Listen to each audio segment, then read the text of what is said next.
Kita akan kemana, Nona? Gemma memberikan alamat yang ada di kertas.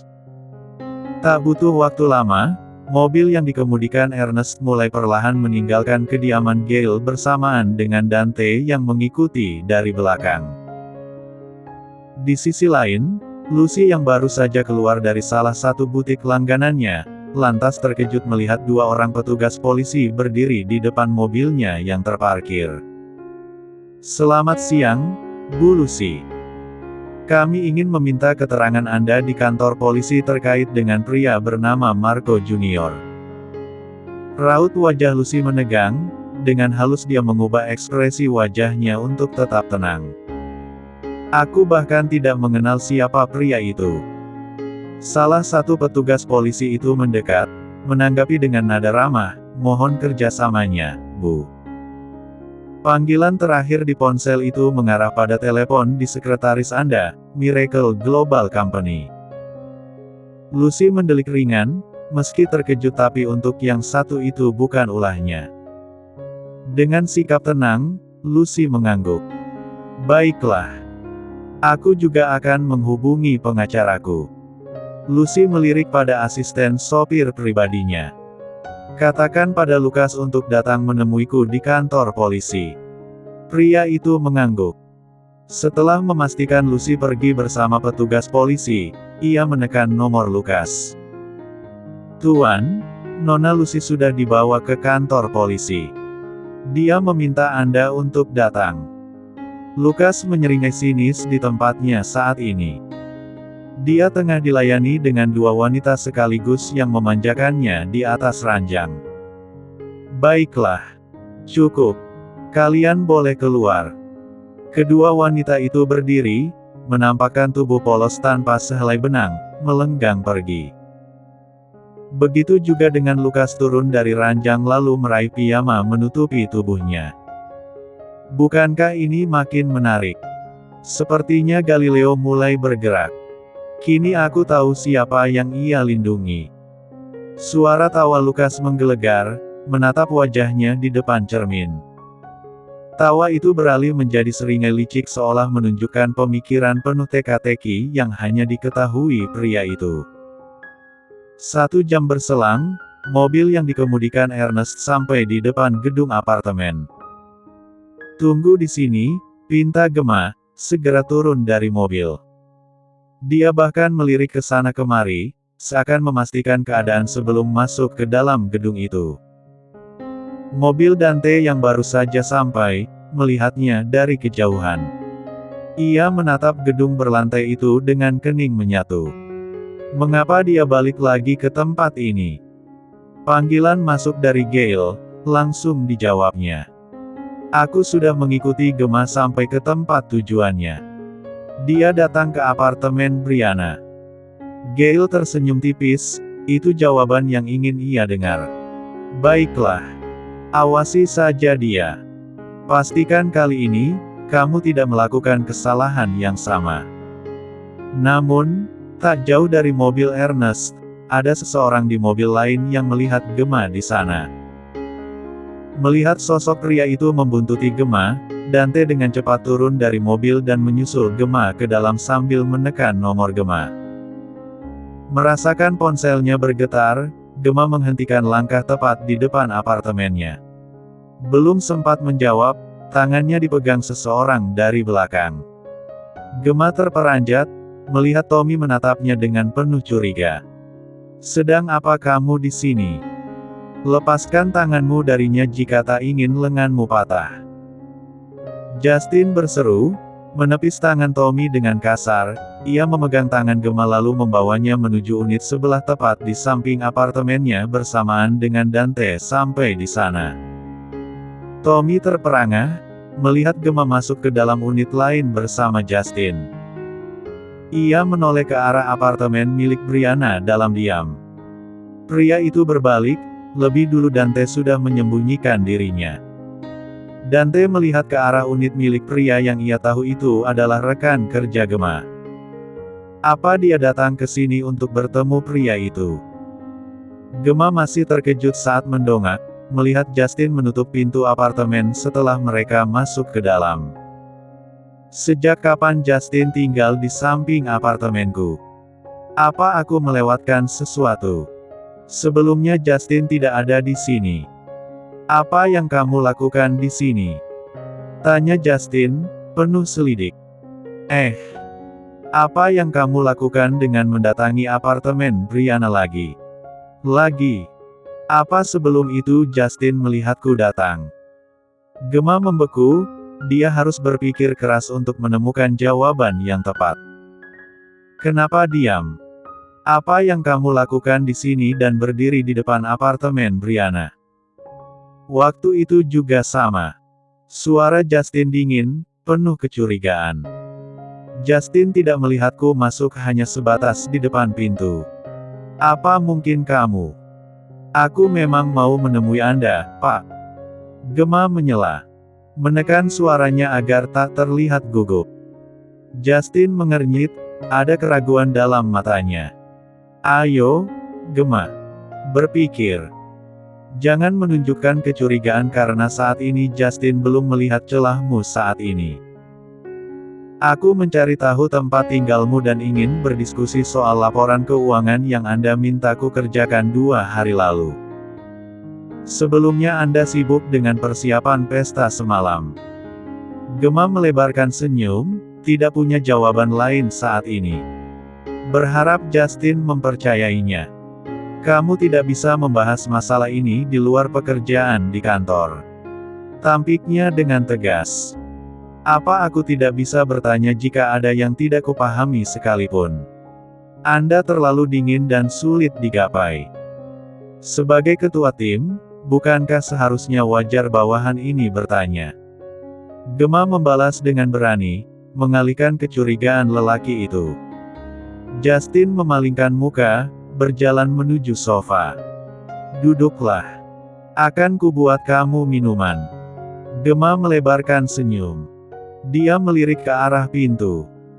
Aku hanya harus melihat celah untuk bisa ke sana. Sepertinya Justin sedang mengawasiku. Apalagi kehadiran Tommy yang mendadak. Apa yang dilakukan pria itu di sini? Aku bahkan hampir ketahuan. Kenapa masih di sana? Aku tidak akan berbuat hal macam-macam. Atau mungkin pintu apartemenku pasti sudah. Suara bel baru saja berbunyi. Baru aku mau menegaskan itu. Tunanganmu pasti akan muncul. Biarkan saja. Gail yang tengah memegang iPad di tangan, baru saja membaca resume tentang Justin yang berhasil didapatkan. Ternyata pria itu mantan pasukan khusus. Gail bergumam. Bagaimana ia bisa beralih pekerjaan dengan menjadi manajer divisi keuangan? Pandangan Gail beralih pada data pekerjaan yang menerangkan Justin berhenti dari pekerjaannya semenjak 5 tahun lalu dan bergabung di Miracle Global atas rekomendasi dari petinggi negara karena permintaan lelaki itu. Langkah Dante tertahan saat mendengar seruan Gail dari balik panggilan. Ia sudah melapor soal Gemma masuk ke dalam apartemen Justin. Apa tidak masalah biarkan Gemma di dalam sana? Dante kembali bertanya memastikan. Jika kamu ke sana, akan menunjukkan aku tidak percaya padanya.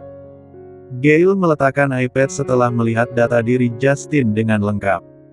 Ia mendorong pelan punggungnya pada sandaran. Jangan awasi Gemma lagi saat ini.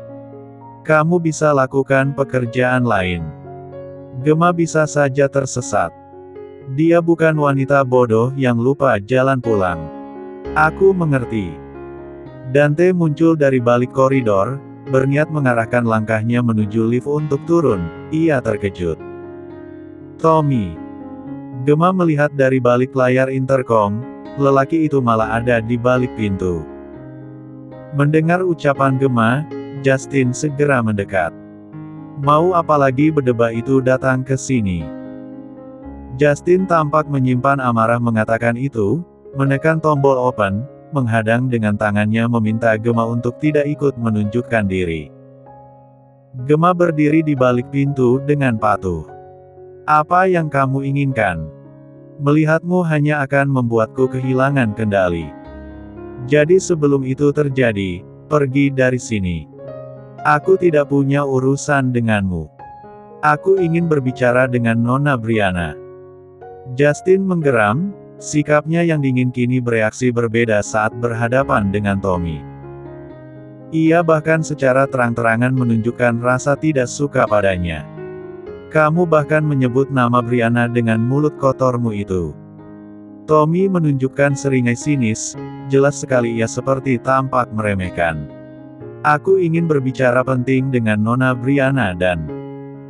Jangan berani sebut wanita yang sudah kamu lenyapkan, brengsek.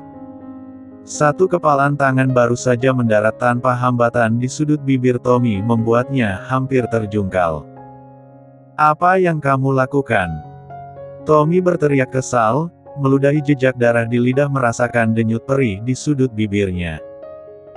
Itu untuk hal yang harusnya sudah lama kulakukan demi temanku.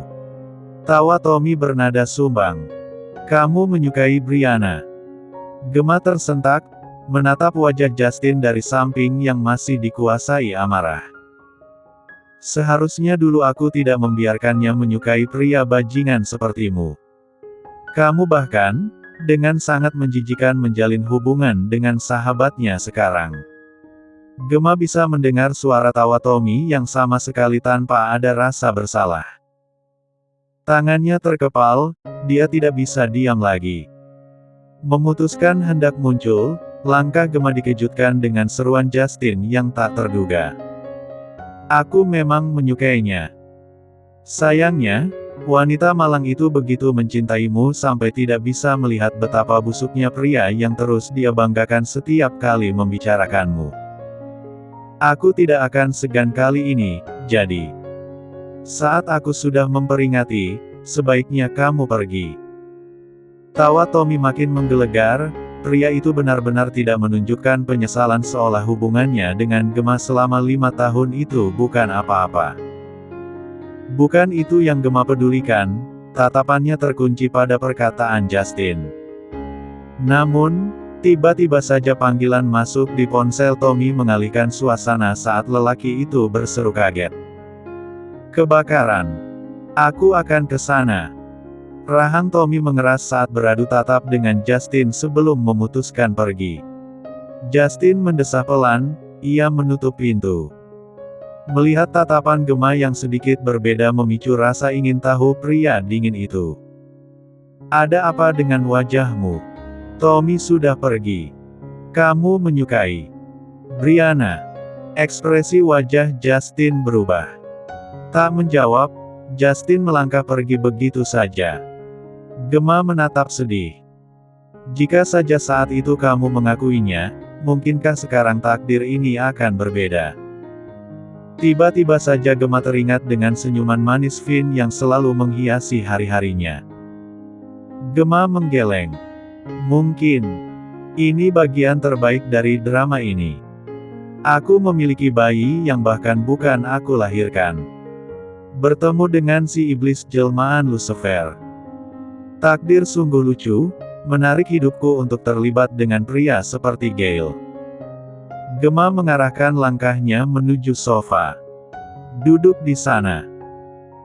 Gale baru saja mendapatkan konfirmasi dari beberapa anak buahnya yang sudah membuat pengalihan pada Tommy dengan membakar satu gudang stok penyimpanan bahan baku dari proyek pembangunan apartemen yang dikerjakan Tommy. Pria licik itu tidak tahu jika sedang berurusan dengan siapa. Mengapa kamu tidak langsung saja melenyapkannya? Tanya Marlon, sambil sesekali melihat dari balik spion. Tidak akan menarik jika aku langsung melakukannya. Bukan bagianku untuk melakukan itu. Marlon menautkan kedua alisnya.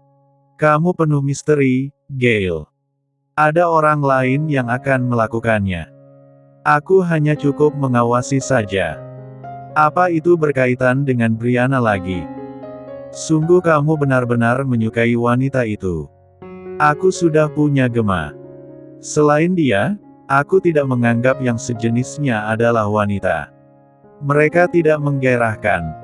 Marlon tertawa sumbang. Kalau itu aku tidak ragu. Wanita itu bahkan menyebutmu vampir dan penyedot debu. Haha. Marlon tertawa lepas mengatakan itu, seakan tidak ada beban saat mengingat momen di mana ia tak sengaja mendengar Gemma menggerutu soal Gail. Menyadari hawa dingin seakan menusuk tengkuknya, Marlon menoleh kaku ke arah spion. Napasnya tertahan melihat tatapan laser Gail yang menyorot tajam padanya. "Oh, Tuhan!" serunya, "sepertinya aku tidak bisa mengajakmu bercanda." Marlon berdeham, memilih fokus mengemudi daripada nanti berakhir menjadi makanan Barbara si kesayangan Gail. Suasana kantor polisi tampak tegang saat Lucy berada di ruang interogasi. Lucas bahkan belum menampakkan batang hidungnya. Lucy masih menggunakan haknya untuk diam sedangkan pria berwajah tidak ramah sejak tadi terus menginterogasinya dengan menunjukkan beberapa bukti tidak langsung yang mengarah pada Lucy. "Anda akan diam saja." Menurut panggilan terakhir yang terhubung di ponsel Marco adalah telepon kantor sekretaris Anda. "Kami juga sudah mengkonfirmasi alibi sekretaris Anda. Antara pukul 20 sampai pukul 22 Anda sedang berada di mana?" Lucy menggeram, dia tidak bisa mengatakan sedang berada di atas ranjang Lucas secara gamblang. Terlebih lagi hubungannya dan Tommy sudah diumumkan ke publik. "Aku akan memberikan jawaban setelah didampingi pengacara." Salah satu rekan polisi baru saja masuk dengan membawa bukti terbaru. Rekening koran dari Marco. Tentu mereka tidak menemukan apapun. Lucy tidak sebodoh itu. Senyum wanita itu tersemat tipis, menatap dua anggota polisi yang sedang berada di hadapannya. Salah satunya beranjak keluar. "Kalau begitu, bagaimana dengan ini? Apa kali ini Anda akan menyangkalnya?" Pria itu menyodorkan selembar foto yang diambil dari kamera pengawas, memperlihatkan Lucy berbicara dengan Marco di depan swalayan sehari sebelum kecelakaan Brianna. Wanita itu menunjukkan reaksi. Dengan tenang dia tersenyum lembut, mencondongkan wajahnya ke depan. "Apa untuk selembar foto ini kalian mengambil kesimpulan aku membunuhnya?" Pria itu mengamati wajah Lucy sejenak sebelum menanggapi. "Aku tentu tidak menuduhmu sebagai dalang dari kematian pria ini. Tapi, untuk kasus berbeda, Anda terus menyangkal tidak mengenalnya. Namun, foto ini menunjukkan berbeda." Lucy menyeringai. "Harusnya pastikan sebelum mengambil gambar itu setengah-setengah. Jelas aku tidak mengenalnya, hanya pembicaraan singkat yang entah apa saat itu dikatakan aku lupa." "Benarkah?" Pria itu mengeluarkan lagi beberapa foto yang didapat. "Kalau yang ini, bisa Anda jelaskan?" Lucy melihat foto Marco yang tertangkap kamera pengawas berada di depan mobil Nona Brianna yang terparkir. Bahkan dalam beberapa gambar dari lembaran foto yang ditunjukkan, pria itu melakukan sesuatu pada mobil Brianna. Setelah bertemu Anda 20 menit sebelumnya, pria ini terlihat di depan mobil mendiang Nona Brianna, sahabat Anda yang meninggal karena kecelakaan. Setelah dikonfirmasi, rem mobilnya ternyata sengaja dirusak. "Lalu apa kesimpulannya?"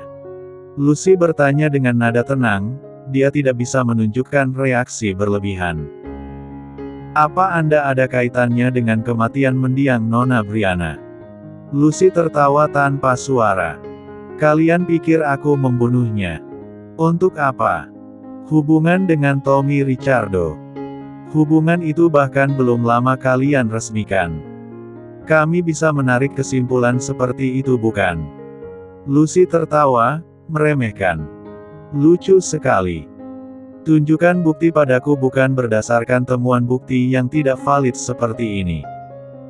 Kalian sudah membuang waktuku." Suara pintu terbuka, Lucas baru saja datang. "Maaf aku terlambat." Lucas mengambil tempat di samping Lucy. Wanita itu cukup kesal, memilih menahan diri, mengingat membutuhkan bantuan pria itu agar cepat pergi dari ruangan penuh sesak itu. "Aku sudah mengkonfirmasi alibi klienku dan ini bukti yang tidak ada kaitannya dengan pria itu." Petugas polisi itu memeriksa dengan teliti. Meski merasa ada yang janggal, mereka tidak punya cukup bukti. Setelah memastikan, Lucy akhirnya dibiarkan pergi. Napas Lucy mengudara saat mereka sampai di parkiran, tepat di samping mobil Lukas. Tak bisa lagi menahan diri, Lucy melayangkan tamparan keras di pipi Lukas. Apa kamu bersenang-senang dengan para jalang itu dan membiarkan aku menunggumu hampir 2 jam lamanya? Lukas merasakan perih yang menjalar, ia menoleh melihat Lucy masih diliputi amarah. Aku sudah mengusahakan datang tepat waktu dengan menunda pekerjaanku. Jika tidak bisa bersabar, kamu bisa meminta bantuan Tommy. Kamu sudah tidak waras. Apa kamu ingin membuatku mengakui alibiku yang sempurna dengan berada di atas RAN 4 nanogram Hang 4 temu? Lukas tertawa pelan, menarik tangan Lucy lalu memeluknya mencoba menenangkan amarah wanita itu. Maafkan aku. Aku sedikit terlambat. Lain kali, aku pasti tepat waktu. Kamu tahu, mengurus data-data palsu untuk mendapatkan dana itu tidaklah mudah. Mendengar itu, kemarahan Lucy perlahan mereda. Tak jauh dari mobil Lukas, bawahan Gail sedang mengamati mereka. Ia bahkan mengambil beberapa foto lalu mengirim pada Gail. Gail menyunggingkan senyum melihat hasil foto itu. Bukankah ini menarik? Marlon yang masih mengemudi, melihat dari balik spion. Apa yang akan kamu lakukan dengan mereka? Gail mengangkat muka, senyumnya menyeringai licik. Aku hanya akan menikmati pertunjukan tanpa perlu mengotori tanganku. Setidaknya saat ini biarkan saja mereka berperan. Kamu sengaja mau mengadu domba mereka. Anggaplah seperti itu. Gail memberikan iPad-nya pada Fior yang duduk di kursi samping kemudi. Pastikan Vegas News dan Tommy Richardo mendapatkan foto itu juga yang kamu ambil dari apartemen Lukas saat itu. Kirim seperti yang kamu kirimkan pada polisi. Mulai saat ini para polisi itu akan mengawasi mereka. Itu sebabnya kamu melenyapkan Marco, kata Marlon lagi. Untuk menangkap ikan yang besar, harus ada umpan yang bisa membuat para ikan itu mendatangi kita. Wah, bahkan caramu membuat orang-orang itu membayar perbuatan mereka tak ada celah. Kilatan mata Gail berkata berbeda. Justru aku menunjukkan caraku secara terang-terangan, sudah memicu orang yang kutunggu untuk bergerak. Apa maksudmu? Marlon mengernyit, kembali menatap Gail dari balik spion. Orang lain yang ikut menikmati permainan ini. Ia pasti akan menunjukkan wajah aslinya.